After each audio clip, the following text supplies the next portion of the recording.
Okay, so we are solving using quadratic formula.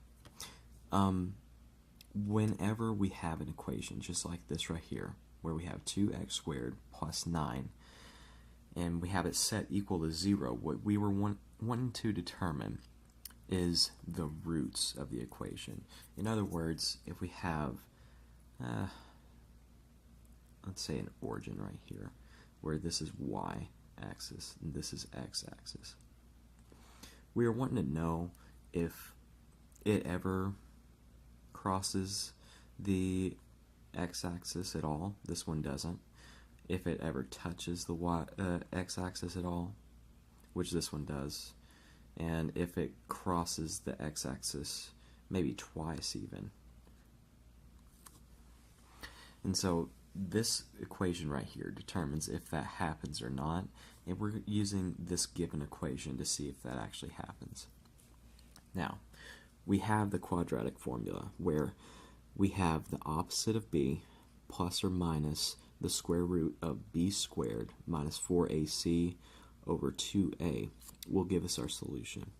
So our terms right here, we have 2x squared plus 9 equals 0. And if we look at this in the standard form, we have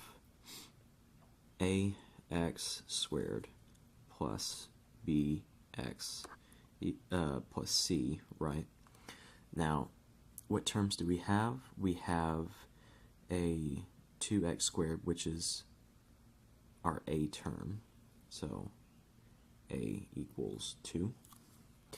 And we have a c term right here. We have a constant. So b is not there. We don't have a term that's attached to x and x only, so we're going to say 0. And for c, we said we have 9. Now,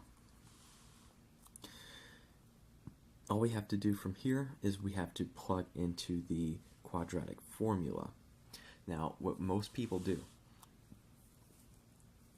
is they will do this part first, where they just plug in for b squared minus 4ac, and then they take the square root of it, just to determine if it's going to be a non-real answer or a real solution.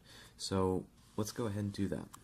We have b squared, which is 0, so I'm not going to write anything for that.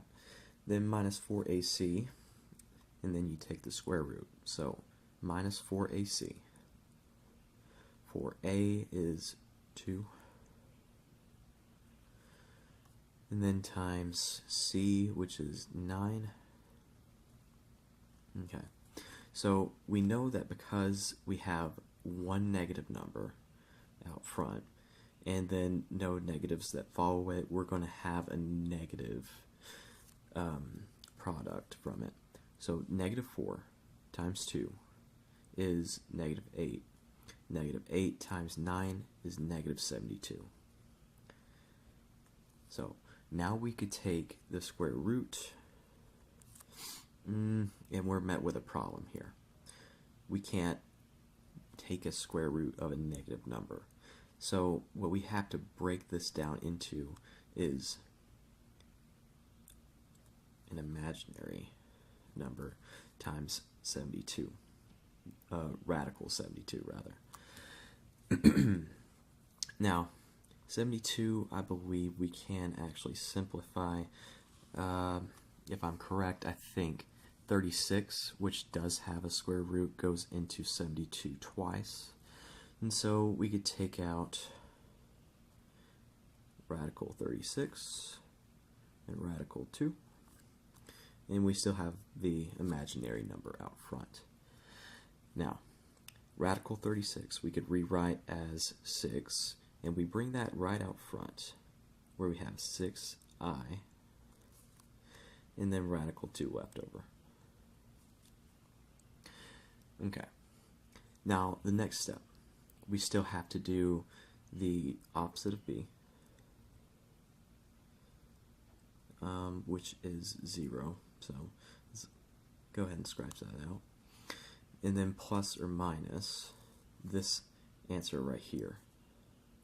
So plus or minus that. And then all over 2a.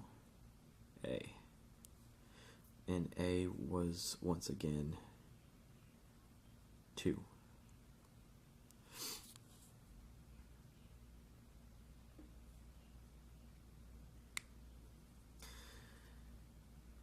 Now, we could break this down into even 2 different answers. We could say, well, 6i and then radical 2 over 4, and then we could have negative 6i radical 2 over 4, and we can even simplify this further. Oh, excuse me. So those are our 2 solutions, and we could simplify it even further by just reducing and saying, well, instead of having the 6 and 4, we can reduce by 2, right? So we have 3i radical 2 over 4, and then negative 3i radical 2 over, whoops, I'm supposed to reduce that to 2, over 2.